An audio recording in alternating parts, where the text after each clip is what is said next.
அனைவருக்கும் வணக்கம். தமிழுக்கு அனுப்பிங்க கற்பழித்தம். இந்த பதிவில் நாம் காண இருப்பது பழைய தமிழ் பாடலினுடைய 6ஆம் வகுப்பு முதல் 10ஆம் வகுப்பு வரை இடம்பெற்றிருக்கின்ற சிற்றிலக்கியங்கள் குறித்த கருத்துக்களை காண இருக்கின்றோம். அதாவது பொதுவான தமிழுக்கு உரியது. வீடியோவை முழுமையாக பாருங்கள். நன்றி. வாங்க வீடியோக்குள்ள போகலாம்.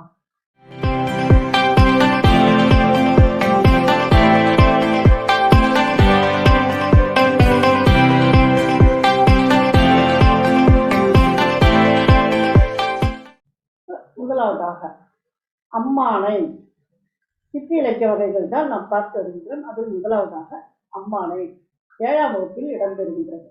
அம்மானை என்பது ஒரு வகை காய் விளையாட்டு. இது பெண்கள் விளையாடுவதற்கு உரியது. பெண்கள் மூவர் வட்டமாக உட்கார்ந்து கொண்டு கல்லை மேலெறிந்து பிடித்து ஆடுவது அம்மானை விளையாட்டு. அங்கனம் ஆடுங்கால் முதலாம் அவர் 2ஆம் அவரிடம் ஒரு கருத்தை கூறி தொடங்க, 2ஆம் அவர் 3ஆம் அவரை அது பற்றி வினவ, 3ஆம் அவர் அதற்கு விடை கூறி முடிப்பதாக அமையும் சுவையான ஒரு உரையாடல் விளையாட்டு இது. ஆக இது ஒரு வகையான காய் விளையாட்டு. பெண்கள் மட்டும் விளையாடக்கூடியது. 3 பேர் வட்டமாக உட்கார்ந்து கொள்வார்கள். கல்லை மேலே எறிவார்கள். அப்படி எரியும் போது முதலாம் அவர் 2ஆம் அவர்கிட்ட ஒரு கருத்தை கூறி தொடங்குவார். அதை 2ஆம் அவர் என்ன செய்வாரு, 3ஆம் அவர்கிட்ட கேட்பாரு, அதை பற்றி கேட்பாரு, அதாவது கேள்வி மாதிரி கேட்பாரு. அப்போ 3ஆம் அவர் அதுக்கு விடை கூறி இருப்பதாக. அதுக்குள்ள இந்த கல் மேல போன கல்லை இவங்க பிடிக்கணும். இந்த மாதிரியான விளையாட்டு தான் அம்மானை எனப்படுகின்றது. சரிங்களா? இவ்விளையாட்டை தமிழக மகளிர் பண்டு தொட்டே ஆடி வருகின்றன. இன்றைக்கு இதே மாதிரி விளையாட்டு இருக்கின்றது. 5 கல் வைத்துக் கொண்டு அந்த விளையாட்டை விளையாடுகின்ற விளையாட்டு இன்றும் இருக்கின்றது. நான்முகன் மறைகளை படைத்தவனாகவும் அந்த மறையை அறிந்தவனாகவும் இருந்தும் பிரணவ பொருளை பற்றி தெரியாதவனால் முருகப்பெருமான் நான்முகனை சிறையில் அடைத்த செய்தியை இந்த அம்மானை கூறுகின்றது.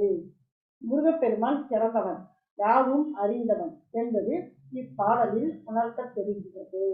அதாவது 7ஆம் வகுப்பில் இடம்பெறுகின்ற அம்மானை பாடலில் இவ்வாறான கருத்து இடம்பெறுகின்றது. முருகப்பெருமான் நான்முகன் பிரணவ மந்திரம் கேட்கின்றார். இத்தனைக்கு அவர் தான் மறைகளை படைத்தார். மறைகள் வேதங்களை படைத்தவர் என்று கூறுவார்கள்.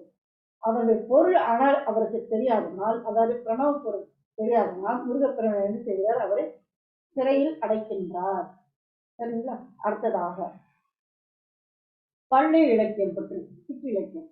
நீர் நிறைந்த பள்ளமான சேற்று நிலத்தில் உழவு தொழில் செய்து வாழும் பாமர மக்களாகிய பள்ளர்களின் வாழ்க்கையை சித்தரித்து கூறுவதாக அமைந்த நூல் பள்ளி நூல். திருநெல்வேலிக்கு சற்று வடகிழக்கில் தன்பொருமை, சிற்றாறு, கோதண்ட ராம ஆறு ஆகிய 3 ஆறுகள் கூறும் இடத்திற்கு வடக்கே உள்ள சிற்றூர் முக்கூடல் எனப்படும். அதாவது 3 ஆறுகள் கூடுகின்ற ஊர், அதான் முக்கூடல். அதாவது தன்பொருமை, சிற்றாறு, கோதண்ட ராம ஆறு, இந்த 3 ஆறுகள் சேர்கின்ற இடம் முக்கூடல். இதற்கு ஆசூர் வடகரை நாடு என்னும் பெயரும் உண்டு. வடக்கே இருக்கின்ற ஊர் அப்படிங்கிறதுனால ஆசூர் வடகரை நாடு. தென்பால் உள்ள பகுதி சீவலம் மங்கை தென்கரை நாடு என வழங்கப் பெறுகின்றது. தென்கரை நாட்டில் மருதீசர் வீட்டிற்கும் ஊர் மருது. முக்கூடலில் வாழும் பள்ளி மூத்த மனைவி, மருதூரில் வாழும் இளைய பள்ளி இளைய மனைவி. அதாவது பல்லனுக்கு 2 மனைவி. இந்த வடக்கு பக்கம் இருக்கின்ற முக்கூடலில் வாழ்பவள் மூத்த பள்ளி என்று கூறப்படுகிறார். அடுத்து இந்த பக்கம் மருதூர் தென்கரை பக்கத்தில் வாழ்பவள் இளைய மனைவி என்று, அதாவது இளைய பள்ளி என்று அழைக்கப்படுகிறார். இருவரையும் மணந்து வாழும் ஒருவனின், அதாவது பல்லனின் வாழ்க்கை வளத்தை வடித்து உரைப்பது போல பாடப்பட்ட இந்நூல் முக்கூடர் பள்ளி என பெயர் பெற்றது. சரிங்களா? ஆக இந்த 3 ஆறுகள் கூடுகின்ற இடத்தில் பல்லருடைய வாழ்க்கையை பற்றி கூறுகின்ற இலக்கியம், அதான் முக்கூடர் பள்ளி. சரிங்களா? அடுத்து இந்த முக்கூடர் பள்ளி கற்பதனால் என்ன பயன்? அந்த காலத்து மக்களின் உழவு தொழில் பற்றியும் அந்த சமுதாயத்தை பற்றியும் அறிந்து கொள்ளலாம். இப்ப நம்ம பார்த்தோம், அதாவது பல்லனுக்கு மூத்த பள்ளி இளைய பள்ளி என்று 2 மனைவியர்கள் உண்டு. அதன் பிற்பாடு அதனுடைய கதைகளானது வளரும். அந்த மாதிரியான இலக்கியம் இது. அதனை நாம் அறிந்து கொள்ளலாம். இது முதலாவது கருத்து.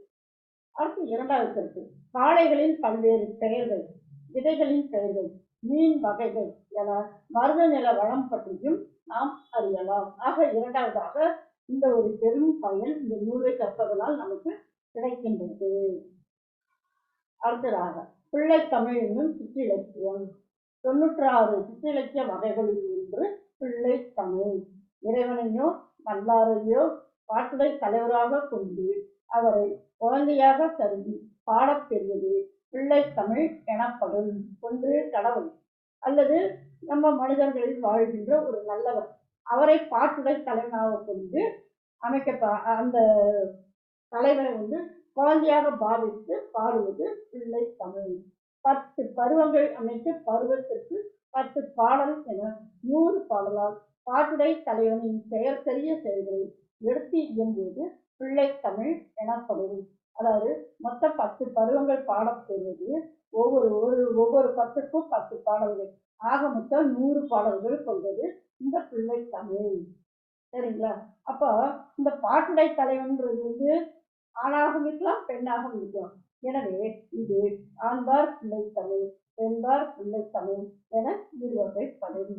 10 பருவங்களில் அது என்னென்ன பருவங்கள் அப்படிங்கிறது: காப்பு, செங்கீரை, தாள், தப்பானி, முத்தம், வருகை, அம்புலி ஆகிய 7 பருவங்களும் 2 பால் பிள்ளை தமிழுக்கும் பொதுவானவை. சரிங்களா? இந்த இறுதியாக இருக்கின்ற 3 பருவங்கள் அது என்னென்ன? சிற்றில், சிறுவரை, திருத்தேர் என்பன ஆண்பாலுக்கும், அம்மானை, கழங்கு அதாவது நீராடல் அர்த்தம், ஊசல் என்பன பெண்பாலுக்கும் உரியன.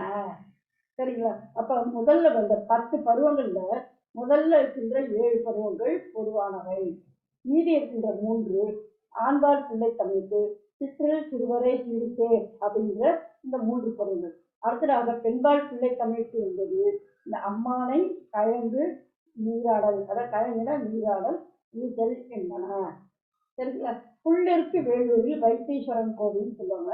எழுந்தருளிக்கு முருகப்பெருமானின் பெயர் முத்துக்குமாரசாமி. நம்முடைய 8ஆம் வகுப்பில் இடம்பெறுகின்ற பாடப்பகுதியை பற்றி குறிப்பிட்டு அவர் மீது பாடப்பட்டமையால் இது முத்துக்குமாரசாமி பிள்ளைத்தமிழ் என்று பெயர் பெற்றது. சரிங்களா? அதாவது இறைவன் மீது பாடப்பெற்ற பிள்ளைத்தமிழ்.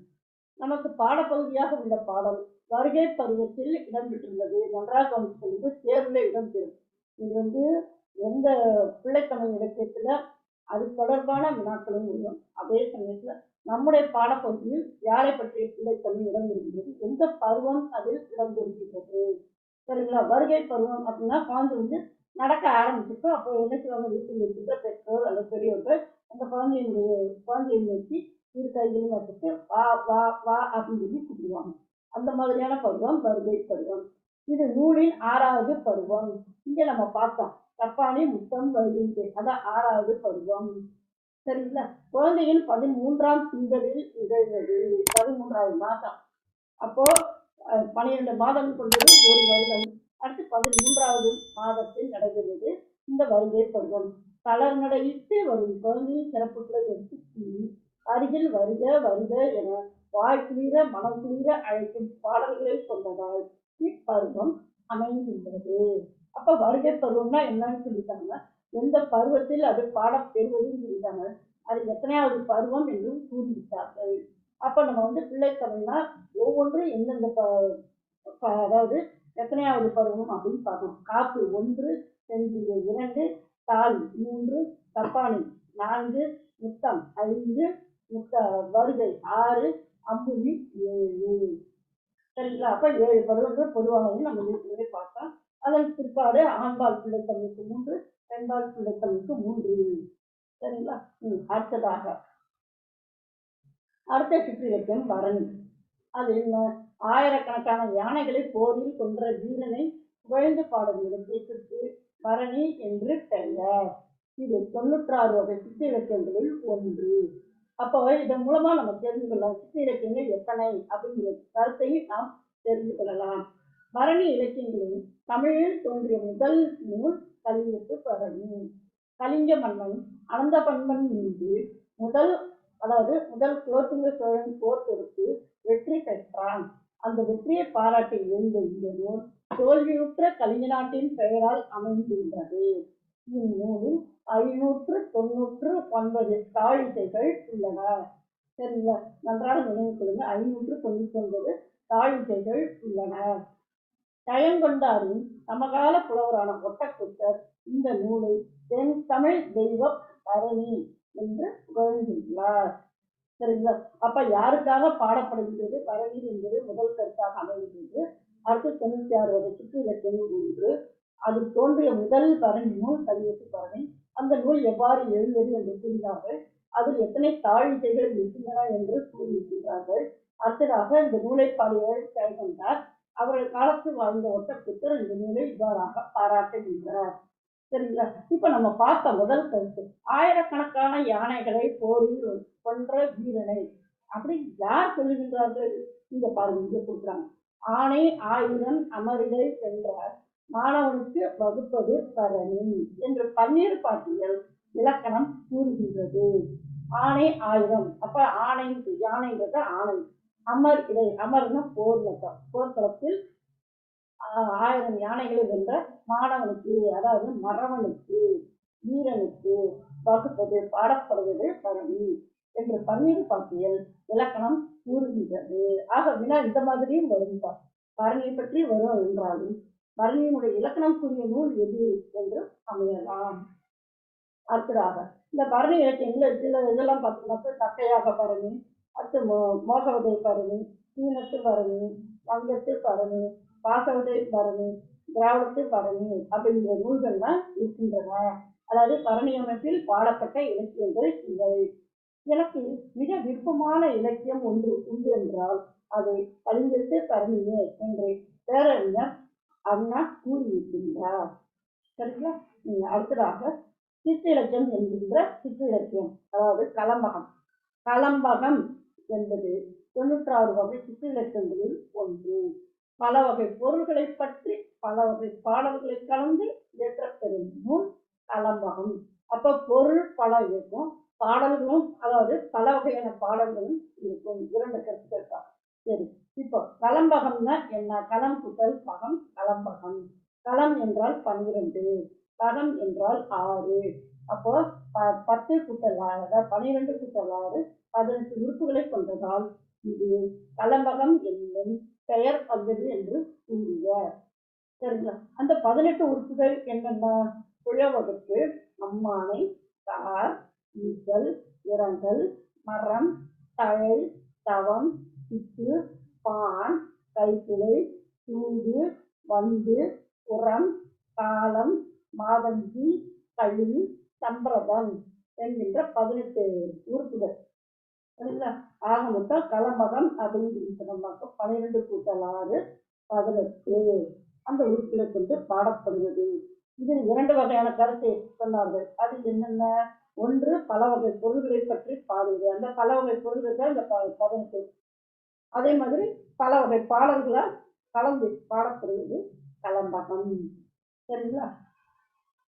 இந்த கலம்பகம் அப்படின்னு சொல்லி சொன்னோம்னா இந்த 10ஆம் வகுப்பில் இடம் பெறுகிறது என்று பார்த்தோம். அது நந்திவர்மன் கலம்பகம் தான் ரொம்ப மிகவும் புகழ்பெற்ற நூல். அதனால நந்திவர்மனின் பெருமையை போற்றும் நூலாக இது திகழ்கிறது. பல்லவ மன்னன் 3ஆம் நந்திவர்மனை பாட்டுடை தலைவனாக கொண்டு பாடப்பெற்ற கலம்பகம் ஆதலின் நந்தி கலம்பகம் என்று இது பெயர் பெற்றது. இந்த நூலின் காலம் 9ஆம் நூற்றாண்டு. கலம்பக நூல்களில் இதுவே முதல் நூல். சரிங்களா? அடுத்ததாக தூது என்னும் சிற்றிலக்கியம். வழக்கம் போல 96 வகை சிற்றிலக்கியங்களில் தூதும் ஒன்று. கலிவெண்பாவினால் பாடப்பெறுவது. உயர்திணை பொருளையோ அகிரிணை பொருளையோ தூது அனுப்புவதாக பாடுவது தூது இலக்கியம். உயர்திணை பொருளாகும் மாந்தர்கள் யாராவது, அது ஆணாகட்டும் பெண்ணாகட்டும், அவர்களை தூதாக அனுப்புவது. அகிரிணை பொருளாக கிளி, மயில் அந்த மாதிரி இருக்கின்ற பொருள்களை தூதாக அனுப்புவது. மதுரையில் கோவில் கொண்டிருக்கும் செப்பநாதன் மேல் காதல் கொண்ட பெண் ஒருத்தி தன் காதலை கூறி வருமாறு தமிழ் மொழியை, சரிங்களா, தூது விடுவதாக பொருள் அமைந்தது. தமிழ் விடு தூது. இதனை இயற்றியவர் பெயர் அறிய இயலவில்லை. இந்த தமிழ் மொழியை தூது விடுக்கின்றாள் அப்படின்னு சொல்லி சொன்னாலும் அந்த தமிழ் மொழியினுடைய பெருமைகளையே இந்த நூல் வந்து வரிசையாக பாடிக்கொண்டே வரும்பா கலிவெண்பாடினார். சரிங்களா? அடுத்ததாக குறவஞ்சி என்னும் சிற்றிலக்கியம், அதாவது 6ஆம் வகுப்பில் இது இடம்பெறுகிறது. இது பற்றிய ஒரு விரிவான கருத்துக்களை வந்து அந்த நூல் கொடுக்கவில்லை.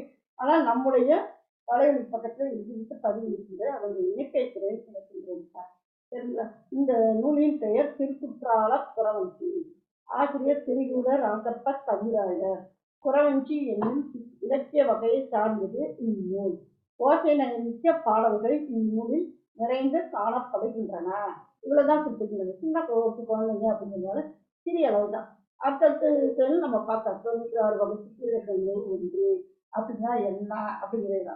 சாதாரண குறவஞ்சி அப்படின்னு சொன்னா குறத்தி குறி கூறுவதாக அமைகின்ற இலக்கியம். அப்போ மலைநாட்டு வளத்தை எல்லாம் பாடுவாள். காதலன் அதாவது தலைவியினுடைய காதல் நயம் பற்றியும் பாடுவாள். தலைவி வந்து உண்ணாமல் உறங்காமல் இருப்பதனால் அவள் நோய்வாய்ப்பட்டதாக இருக்கும். நற்றாய் வந்து செவிலியிடம் கூட செவிலி வந்து தோழிடம் கூறி அவள் குறத்தை கூறுவர குறத்தி வந்து குறி கூறுவதாக அமையப்படுவது இந்த குறவஞ்சி என்னும் இலக்கியம்.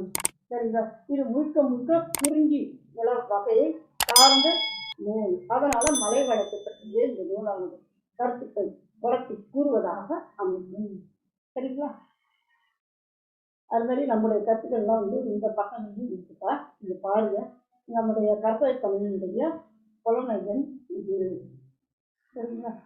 இப்போ பார்த்தீங்கன்னாக்கா வகுப்புகள்லாம் இதுக்கான வகுப்புகள்லாம் நடந்துட்டு இருக்கு. இல்லை யார் யார் வந்து கலந்துக்கிறீங்களோ வந்து கலந்துக்கலாம். இந்த எண்ணின் மூலமாக தொடர்பு கொள்ளலாம். ஆக இது வரைக்கும் வந்து பழைய தமிழ் பாடல்கள் 6ஆம் வகுப்பு முதல் 10ஆம் வகுப்பு வரை இடம்பெறுகின்ற சிற்றிலக்கிய வகைகளை பற்றி நாம் பார்த்தோம். இதனோடு தொடர்புடைய வீடியோக்கள் அவற்றை எடுத்து பதிவுங்கள். மீண்டும் ஒரு புதிய பதிவில் சந்திப்போம். நன்றி.